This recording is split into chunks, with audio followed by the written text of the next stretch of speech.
ya 6 ya, 6 GB saja.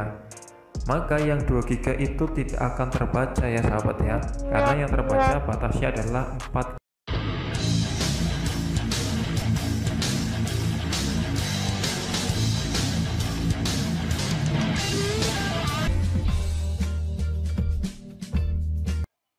Assalamualaikum warahmatullahi wabarakatuh. Assalamualaikum sahabat-sahabat sekalian, masih bertemu lagi di channel gado-gado kita. Di channel kesayangan kita, masuknya channel and peternakan modern. Oke sahabat-sahabat, jadi pada kesempatan kali ini saya kembali akan sedikit mengulas membahas mengenai upgrade RAM ya, RAM pada PC atau laptop kita. Oke, masih dari pengalaman saya sebelumnya. Jadi ya di sini ingin membagikan sedikit tips sebelum kalian atau teman-teman ingin mengupgrade RAM-nya. Tentunya tujuan kita mengupgrade RAM adalah untuk salah satunya meningkatkan kecepatan dari akses laptop kita. Jadi mengingat pentingnya RAM untuk meningkatkan performa laptop, jadi banyak orang yang melakukan upgrade nih akhir-akhir ini, termasuk saya sahabat. Tapi untuk upgrade RAM sendiri ini tidak boleh sembarangan ya. Jadi sebelum saya upgrade juga saya baca-baca dulu di Google, lihat-lihat di YouTube, dan bertanya sama teman-teman yang ada. Jadi karena memang saya ingin menambah ilmu ya, jadi kemudian budget yang juga minim ya, jadi saya putuskan itu ingin upgrade sendiri, dan barangkali kan ilmunya kita bisa bagi-bagikan seperti ini pengalamannya. Jadi saya putuskan dari situlah untuk upgrade RAM sendiri. Nah, di sini saya ingin bagikan yang pertama itu ya, kita langsung ke tipsnya ya, sedikit prolog tadi. Jadi yang pertama adalah tips yang pertama itu kita sesuaikan dengan kebutuhan diri kita sendiri ya sahabat ya.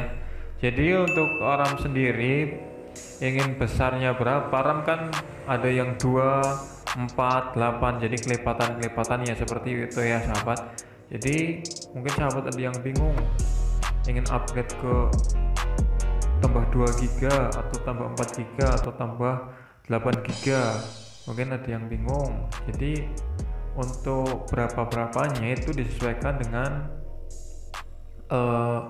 kebutuhan sahabat sekalian. Jadi kalau mungkin untuk sebagai contoh, untuk sahabat yang kerja kantoran hanya bukanya Excel, Microsoft Word, PowerPoint, itu sebenarnya RAM 4 GB juga sebenarnya sudah termasuk bagus ya, termasuk bagus laptop dengan RAM 4 GB juga sudah bagus jika hanya untuk membuat itu. Kecuali jika sahabat ingin buat main game atau dengan ingin render video, nah itu mungkin bisa ditingkatkan lagi ke 6 atau ke 8 GB atau yang selebihnya. Itu adalah tips yang pertama. Kemudian yang kedua juga sesuaikan dengan budget ya.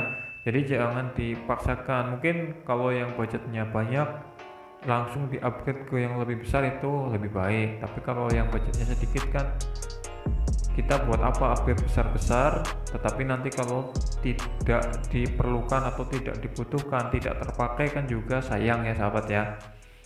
Itu adalah tips yang pertama. Kemudian tips yang kedua yaitu kita harus sesuaikan dengan sistem operasi yang terpasang ya sahabat. Jadi masing-masing laptop itu kan mempunyai sistem operasi atau Windows ya, yang terpasang itu kan ada yang Windows 10, kemudian sistem operasinya yang ada yang 64, ada yang 32 bit. Nah itu masing-masing mempunyai batas limit sendiri ya sahabat ya.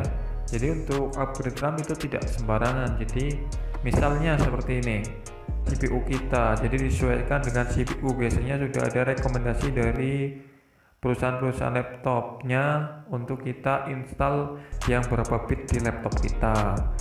Nah untuk CPU ini sendiri itu adalah kepanjangan dari Central Processing unit. Jadi itu kalau dulu di SMA saya belajarnya itu adalah otaknya dari komputer ya.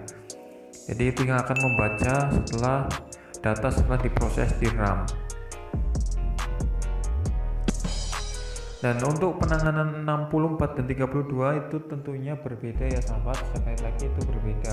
Misalnya sebagai contoh seperti ini, laptop dengan Windows yang 32 bit ya, itu mempunyai batas limit biasanya adalah 4 GB RAM ya. Jadi mempunyai batas limit 4 GB RAM. Jadi jika sahabat-sahabat itu upgrade RAM melebihi 4 GB, maka misalnya Anda punya laptop 32 bit sistem operasinya, tapi Anda ingin upgrade RAM sampai dengan 4 atau 8 GB, kita misalkan 6 GB saja ya, 6 GB saja, maka yang 2 GB itu tidak akan terbaca ya sahabat ya, karena yang terbaca batasnya adalah 4 GB saja. Dan untuk laptop Windows 10 atau laptop sejenisnya dengan sistem operasi 62 bit itu biasanya bisa mencapai dengan batas limit 128 GB untuk jumlah RAM-nya. Ini nanti karena bahasannya panjang, jadi nanti akan saya bahas mungkin di video selanjutnya untuk mengetahui masing-masing batas limit yang bisa di-upgrade oleh laptop sahabat-sahabat sekalian. Nanti akan saya buatkan lagi videonya. Kita akan bahas sedikit lebih jauh. Kemudian tips selanjutnya adalah tips yang ketiga, harus sesuaikan RAM kalian atau RAM yang ingin kalian upgrade dengan RAM yang kalian beli ya. Itu harus sesuai ya, sesuai dan identik, harus sama pokoknya ya sahabat. Nah, di sini akan saya sedikit jelaskan bahwasanya RAM itu dibagi jadi dua ya sahabat ya. Ada yang tipenya itu SODIMM, ada yang DIMM, jadi atau DIMM ya, M-nya 2. Itu kalau SODIMM itu adalah kepanjangan dari Small Outlet Dual Inline Memory Module. Jadi untuk yang SODIMM ini biasanya untuk RAM-RAM laptop ya atau notebook ya. Ingat, SODIMM itu untuk laptop atau notebook. Jadi jika kalian punya laptop ingin upgrade RAM, maka belinya yang SODIMM ya. Kemudian yang kedua adalah DIMM. DIMM itu adalah kepanjangannya Dual Inline Memory Module. Ya, biasa DIMM ini digunakan untuk PC atau komputer. Nah, jika kalian yang ingin di-upgrade adalah DIMM atau adalah komputer PC di rumah ya, yang menggunakan CPU yang besar, yang biasanya itu atau yang di warnet itu sahabat. Nah, kalian itu gunakan memori RAM yang tipenya DIMM, DIMM. Kemudian yang kedua, kalian harus tentukan jenis atau dari tipe RAM yang sahabat-sahabat punya ya. Misalnya begini, tipe RAM yang sahabat sudah terpasang di komputer kalian adalah SODIMM atau untuk laptop SODIMM DDR4 2 GB PC 4 19200 atau dengan frekuensi 2400 MHz. Nah, DDR4 di sini adalah menunjukkan tipe RAM ya sahabat. Itu biasanya adalah untuk keluaran terbaru adalah DDR4. Biasanya ada DDR3, DDR3L dan selainnya. Untuk laptop terbaru biasanya gunakannya DDR4. Kemudian untuk 8 GB itu adalah jumlah kapasitas RAM-nya. Kemudian PC 4 19200 atau 2400 MHz. Biasanya kita kalau beli ada tulisannya berapa MHz, itu di situ itu menunjukkan kecepatan memori yang ada di RAM tersebut. Nah, jika singkatnya seperti ini, jika kita punya laptop dengan kecepatan memori itu 2400 MHz misalnya, maka kita harus belinya yang SODIMM 2400 MHz ya, dan DDR-nya itu juga harus disesuaikan. Jadi harus sama persis. Kalau tidak sama, kalau ada kemungkinan bahwa nanti memori yang kalian pakai itu, yang kalian pasang itu tidak bisa terbaca ya. Jadi ya sayang sekali kalau tidak bisa terbaca ya. Walaupun sebenarnya tiap memori kan ada garansinya, tapi kan capek ya sahabat kalau kita harus bolak-balik ke toko untuk menukarkan memori yang kita beli ya. Kemudian yang keempat adalah ketahui atau kecepatan RAM. Yang tadi ya sahabat, jadi sebelum upgrade kalian harus pastikan di komputer kalian itu kecepatannya berapa dan tipenya apa. Seperti yang tadi adalah kalau tipenya DDR4 maka kalian harus pasang yang DDR4. Misal DDR4 2400 MHz seperti tadi. Maka kalian harus pakai atau beli yang tipenya sama, yaitu DDR4 2400. Ini adalah seperti yang tadi.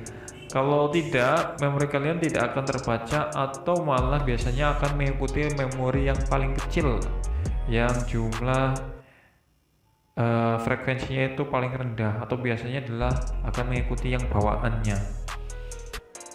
Jadi itu. Kemudian selanjutnya adalah tips selanjutnya, kalian itu harus banyak-banyak baca di internet, kemudian kalian bisa lihat di YouTube seperti ini, dan kalian harus yang wajib adalah bertanya pada ahlinya. Dan biasanya di toko-toko penjual laptop itu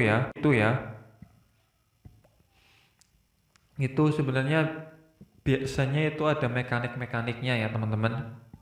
Jadi kalau pas ketika kalian itu bertemu dengan toko yang baik ya, jadi biasanya langsung dikasih tahu ini pakainya ini ya. Tapi kalau untuk toko-toko yang mungkin kurang ya, mungkin atau kurang pengalaman atau kurang apa, saya sharing nggak tahu ya.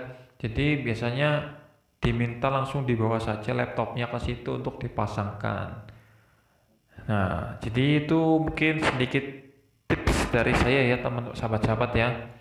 Jadi ini adalah pengalaman saya. Next time saya akan upload cara untuk memasang RAM ya atau upgrade RAM pada memori sesuai dengan pengalaman saya. Oke, jadi seperti itu kisah atau pengalaman saya, mudah-mudahan berjelas ya diri saya ya. Saya mohon maaf karena di sini saya juga sedang belajar ya sahabat ya. Mohon maaf dan mudah-mudahan bermanfaat. Tetap sehat, tetap sukses. Terima kasih dari saya. Saya akhiri. Wassalamualaikum warahmatullahi wabarakatuh.